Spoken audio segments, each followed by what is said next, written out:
شیطان بعض لوگوں کے ذہنوں میں یہ وسوسہ ڈالتا ہے کہ میں تو دین کے قریب ہو رہا ہوں، اللہ کے قریب ہو رہا ہوں، اور مجھ پر آزمائشیں کیوں آ رہی ہیں؟ سنو سبحان اللہ، اللہ کے حبیب علیہ الصلوۃ والسلام کی کیا شان ہے۔ اعلیٰ حضرت ایسے ہی نہیں کہتے کہ میں نثار تیرے کلام پر، ملی یوں تو کس کو زبان نہیں، وہ سخن ہے جس میں سخن نہ ہو، وہ بیان ہے جس کا بیان نہیں۔ میرے آقا نے کم و بیش 1450 سال پہلے یہ مسئلہ سالو کر دیا۔ حضرت سیدنا سعد بن ابو وقاص رضی اللہ تعالیٰ عنہ فرماتے ہیں کہ میں نے عرض کی یا رسول اللہ صلی اللہ تعالیٰ علیہ وسلم، سب سے زیادہ مصیبتیں کن لوگوں پر آئیں؟ گلی مکا دی نا، پنجابی بچ کہتے ہیں نا، گالی بات ہی ختم کر دی۔ حضور یہ بتائیں سب سے زیادہ مصیبتیں کن لوگوں پر آئیں؟ پیارے آقا نے فرمایا انبیاء پر۔ اللہ اکبر، اللہ کے سب سے قریب تو انبیاء ہیں نا، انبیاء پر، پھر ان لوگوں کے بعد جو لوگ بہتر ہیں، پھر ان کے بعد جو بہتر ہیں۔ سنو اب اگلا جملہ، بندے کو اپنی دینداری کے اعتبار سے مصیبت میں مبتلا کیا جاتا ہے۔ اگر وہ دین میں سخت ہوتا ہے اس کی آزمائش بھی سخت ہوتی ہے، اگر وہ دین میں کمزور ہوتا ہے تو اللہ عز و جل اس کی دینداری کے مطابق اسے آزماتا ہے۔ بندہ مصیبت میں مبتلا ہوتا رہتا ہے یہاں تک کہ اس کے دنیا میں ہی اس کے سارے گناہ بخش دیے جاتے ہیں۔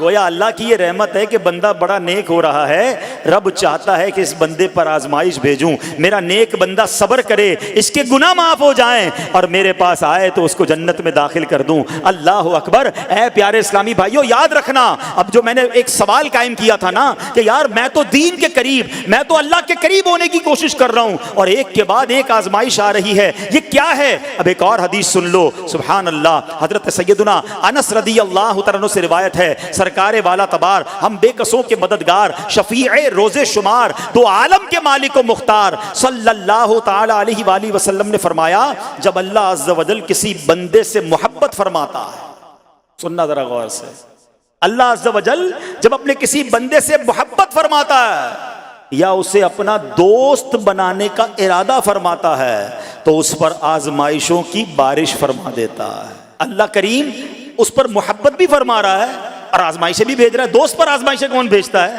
دوست کو تو راحتیں ڈالی جاتی ہیں۔ ہائے ہائے، اب یہی تو امتحان ہے، یہی تو چیک ہے۔ سنو، نبی پاک فرماتے ہیں جب اللہ اس پر آزمائش بھیجتا ہے نا، وہ بندہ اپنے رب کو پکارتا ہے، اے میرے رب عز و جل، تو اللہ فرماتا ہے میرے بندے تو جو کچھ مجھ سے مانگے گا میں تجھے عطا فرماؤں گا، تو جلد ہی تجھے دے دوں گا اور اسے تیری آخرت کے لیے ذخیرہ کر دوں گا۔ سبحان اللہ۔ یعنی اللہ والوں کو آزمایا جاتا ہے، ان کے درجات بلند کیے جاتے ہیں، ان کے گناہ معاف کیے جاتے ہیں۔ تو اے میرے پیارے اسلامی بھائیوں، کبھی بھی یہ ذہن میں خیال مت لانا کہ یار میں دین میں قریب آ رہا ہوں، میری آزمائشیں بڑھ رہی ہیں۔ سمجھ لو امتحان شروع ہو گیا ہے، ٹیسٹ شروع ہو گیا ہے، اب اس ٹیسٹ میں مجھے کامیاب ہونا ہے اور اللہ کے مزید قریب جانا ہے۔ زندگی میں جو گناہ ہو گئے ہیں یہ میرے گناہوں کا انشاءاللہ کفارہ بن جائے گا، میرے درجات کی بلندی کا سبب بن جائے گا۔ اللہ سے عرض کرنا، اے مولا میں تیری رضا پر راضی، میں تیرے فیصلوں پر راضی، اب تک جو دیا تھا تو نے دیا تھا، یہ سب کچھ تیرا ہے۔ اے رب جب تو واپس لے گا